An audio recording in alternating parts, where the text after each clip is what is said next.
30. gados Ameriku pāršalts kriminālais vilnis.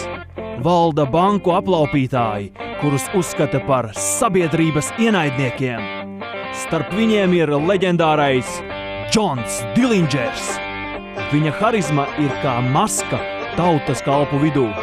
Ar savu šarmu viņš aizrauj glītas sievietes, un dēļ viņas turgalvības Fib elpo viņam pakausī. Tomēr Dillingers ir soli priekšā visiem.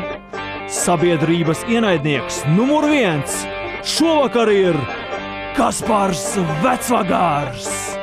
Šis vīrs vēlējās visu pasauli un vēlējās to tieši tagad.